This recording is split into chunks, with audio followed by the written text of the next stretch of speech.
A gente segue repercutindo outros assuntos, girando nossa reportagem. Voltamos a falar sobre essa aprovação do acordo da União Europeia com o Mercosul. O Eliseu Caetano é quem está acompanhando essas atualizações, Eliseu. E aí é importante a gente entender como o que funciona também no Congresso Nacional. Há uma comissão que se aprova esse acordo, há uma ratificação entre eles, mas vem aí uma outra ratificação oficial de fato, né? É importante entender como isso funciona, essa logística interna de ratificações. Inclusive a gente viu agora há pouco nas redes sociais oficial do presidente Lula já fazendo uma comemoração, mas de algo que ainda está em andamento. Há um sinal que isso será finalizado hoje, mas já está muito avançado do que os últimos 25 anos que nós acompanhamos, né? Eu não acompanhei 25, Eliseu que chegou um pouco antes, acho que acompanhou esses 25 anos de negociações, Eliseu. Eu acompanhei só os últimos 5, você pegou do início esse acordo.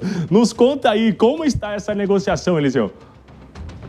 Pior que eu peguei do início, viu? Essa cara de menino aqui é só para esconder meus 41 anos de vida e 21 anos de profissão. Peguei bem o inicinho desse acordo sim, viu, Bruno Pinheiro? Excelente a sua explicação, fora essa de me chamar de velho, viu? Muito boa tarde novamente para você, para Márcia e para todos que acompanham em tempo real aquilo que é notícia no Brasil, mas também no mundo. E é importante a gente fazer essa explicação. Uma coisa é aprovar. Outra coisa é ratificar. O que aconteceu hoje na Europa foi o seguinte: os membros da União Europeia, ou seja, os países, se reuniram com seus diplomatas e principais líderes e analisaram em conjunto o documento final proposto pelo Mercosul, pelo bloco do Brasil, Argentina, Paraguai, Uruguai, e juntos chegaram à conclusão de que, ok, o documento tá bom, gostamos, acho que vai ser um jogo de ganha-ganha. Todo mundo gostou daqui. Quem não gostou?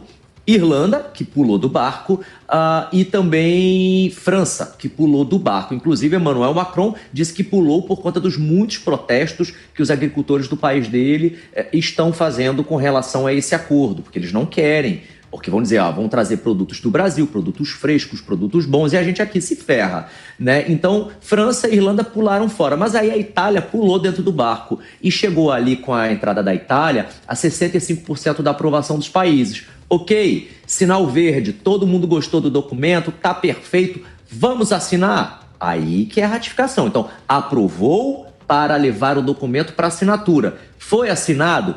Ainda não foi não, viu? A ratificação só deve acontecer ou hoje ou mais tardar na segunda-feira. Inclusive, a Ursula von der Leyen, que é a presidente da comissão lá da União Europeia, já tem passagem programada para a próxima semana para o Paraguai, onde os países do Mercosul vão assinar. Então, assim, assina do lado de lá, mas precisa assinar também do lado de cá. É igual um contrato de uma casa. Eu não posso dizer que comprei a casa enquanto o dono não passou ela para o meu nome. Se ele não assinou lá, não está no meu nome, não é minha. Entendeu? Mais ou menos por aí. Então, assim, foi aprovado, mas não foi ratificado. Então, eu estou vendo que em muitos lugares estão saindo com essa palavra, né? Ratificado, ratificado, assinou o RU. Calma aí, vai que tem uma vírgula lá que um país não viu, que vai ver depois quando for para o parlamento, porque foi aprovado pela comissão e aí vai para o parlamento da União Europeia, que é a união de todos esses países, né? E aí lá no parlamento, eles vão analisar isso de novo, espero que seja rápido, porque esse documento já foi lido, relido, né? Imagina, 26 anos fazendo esse documento, confeccionando, né, como os diplomatas dizem, esse documento, então já teve tempo suficiente.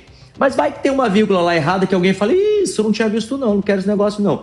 Aí vai dar pano pra manga. Então, canja de galinha não faz mal para ninguém, né? Vamos ter paciência aí. Foi aprovado, mas não foi ratificado. Deve ser ainda hoje ou mais tardar na segunda-feira para daí Ursula von der Leyen ir para o Paraguai, aonde esse termo deve ser assinado. E aí Brasil, Argentina, o próprio Paraguai, Uruguai vão estar lá também para assinar a parte deles e vamos começar esse negócio.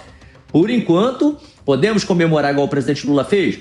Podemos, acho ótimo, inclusive, né? Vamos comemorar, porque é um avanço e um avanço que nunca se viu ao longo desses últimos 26 anos. Bruno e Márcia, de todos os países chegarem num consenso, imagina, 65% de consenso é um número alto, né? Geralmente sempre tem um que grita ali, não quero, e aí o acordo nunca saiu do papel.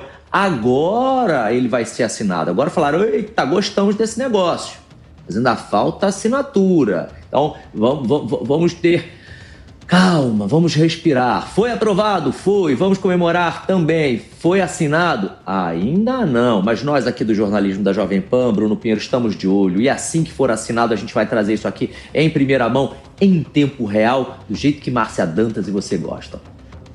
Nós seguiremos juntos, então. Enquanto o Eliseu respira, a gente segue repercutindo, então, essa informação desse avanço sobre esse acordo do Mercosul. Quero ouvir as análises de Mônica Rosenberg, novamente aqui, Mônica, sobre quando esses aliados do governo falam que não é hora de escolher com quem fazer negócio, que é necessário. Eu ouvi do deputado Zé Neto, inclusive hoje, ele me dizendo que visitou a China recentemente e ficou assustado com o avanço comercial da China. Mas, além do avanço do comércio exterior, o mercado interno sendo fortalecido.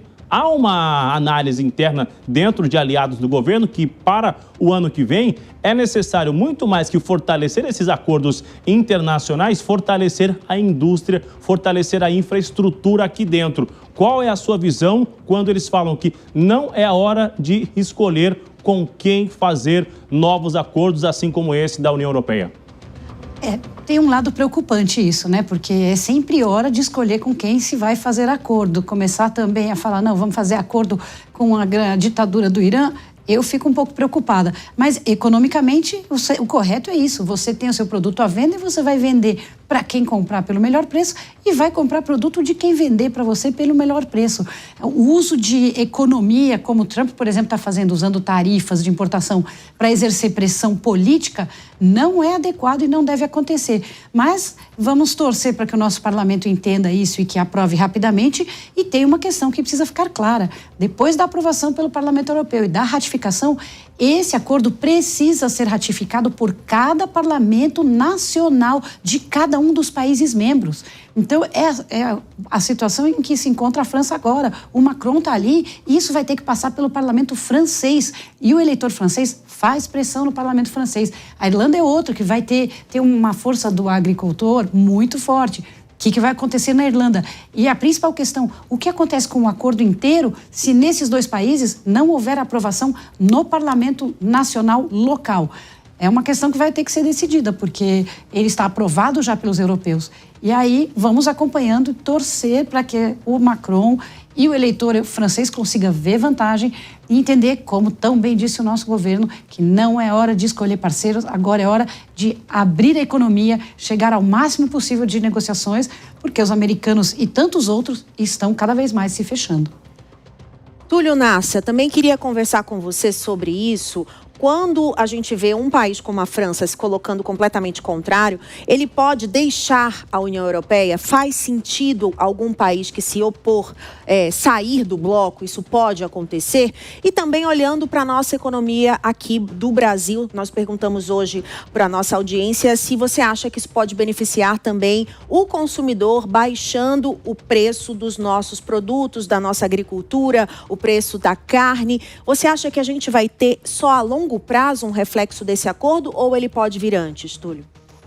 Olha, Márcia, num acordo dessa envergadura, sempre há vencedores e perdedores. Mas a médio prazo, a tendência é que todo mundo ganhe. Por quê? Porque aumenta a competitividade. Quando há um livre comércio, aqueles exportadores que têm um melhor preço, as melhores condições, eles saem ganhando na frente e fazem com que os outros também aumentem a sua competitividade, melhorem o seu preço para poder competir em igualdade de condições. Então, por essa razão, essas experiências mostram que esses acordos a médio prazo beneficiam a maior parte das pessoas. Como eu disse, é uma ilha de neoliberalismo no mundo para que possa ter um livre comércio num mundo tão difícil que nós vivemos hoje, com tanto protecionismo e com tantas barreiras comerciais. Agora, de outro lado, é preciso também ressaltar que se houve 65% de aprovação nesse momento, é porque já se formou um consenso, uma maioria ali na União Europeia. É muito complicado agora que um país como a França queira sair de toda a questão que envolve a União Europeia por conta desse acordo. Porque existe ali a questão do euro, que é uma moeda comum,